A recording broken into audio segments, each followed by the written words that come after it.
Hi there. I still remain yours truly, Maxwell Okure. I want to begin first with this. Some people are so poor that the only thing they have is money. Charlie, did that make any sense to you on that?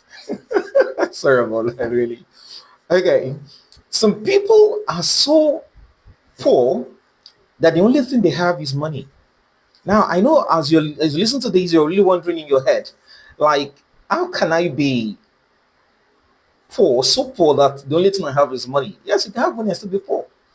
That is why a man who believed he has given himself back to Christ, who believed that there is a greater place to spend eternity, could come up and say, I can't follow a poor pastor. Now, the big question is, who is a rich pastor and who is a poor pastor? Now, I'll give that topic for dissertation probably for some other time. Now, listen carefully to this.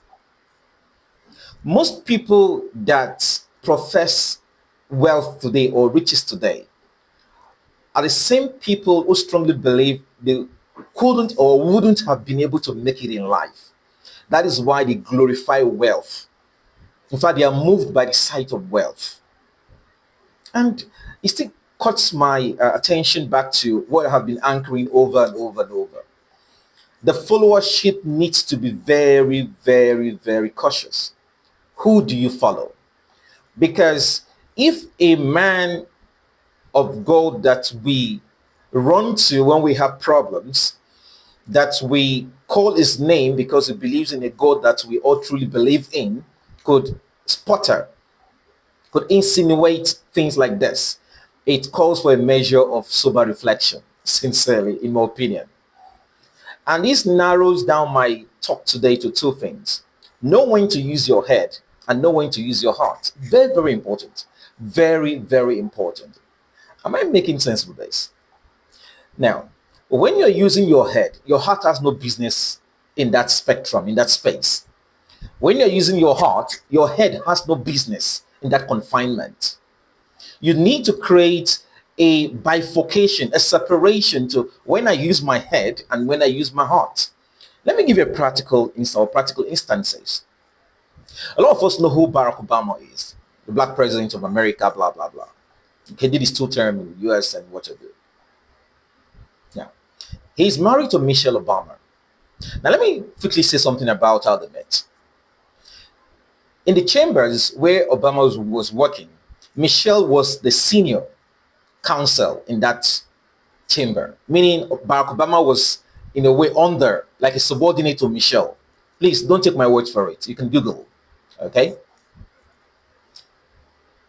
Barack Obama saw Michelle, and I'm very sure in his heart, he was damn convinced. In fact, he burned his boat, crossed his mast, and said, this is my woman. This is my wife that I actually will be with for the rest of my life. In fact, had a strong conviction. At that moment, his head was not talking. It was his heart that was talking.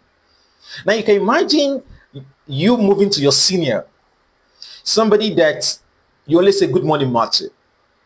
Just imagine it. You say good morning, Marty, to that person. And one morning, probably Monday morning, he just walked up to our decks and said, good morning.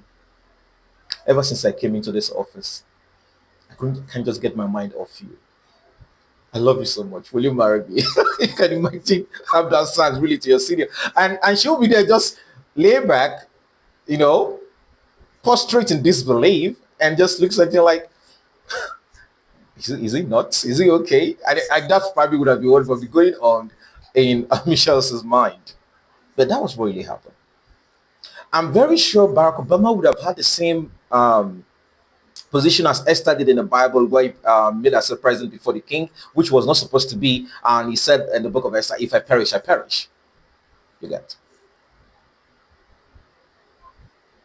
That is when your heart speaks. You know what to do. You know how to go about it. And today, the rest is history. They are married and they have kids.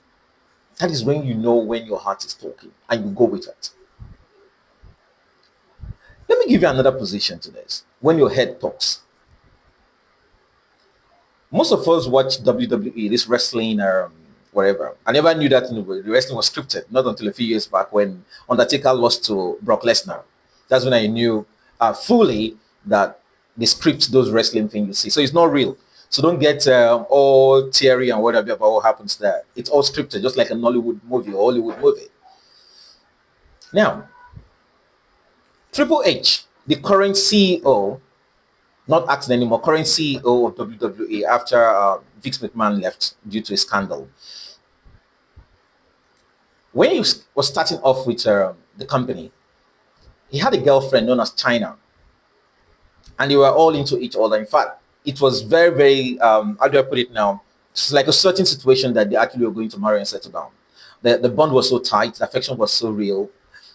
But I'm very, very sure Triple H, Mr. Paul now, used his head, not his heart this time around, because he was in love anyways. He loved China, but he used his head. He saw the big picture, and he said, in his mind, I'm just assuming, Vince McMahon is the president of WWE and has a beautiful daughter. If I get to get attached to this daughter and probably marry her, I might have a better position after retirement in the company. I'm just assuming in my head now. Triple H took the big, massive move and disengaged with China and told China that our relationship can't go on anymore, blah, blah, blah, after some little escapades anyways. And eventually got entangled with Stephanie McMahon, which happens to be the daughter of Vince McMahon. And today they are married. You get. And because of that marriage, Triple H got closer to Mr. Vince.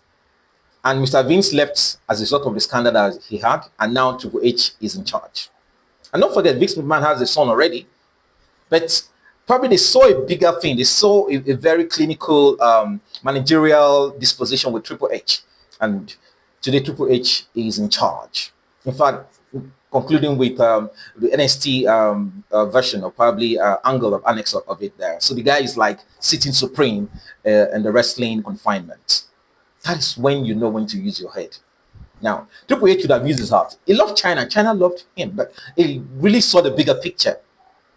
This narrows it down to my position of knowing when somebody is talking and spilling out the truth and when somebody is being manipulative.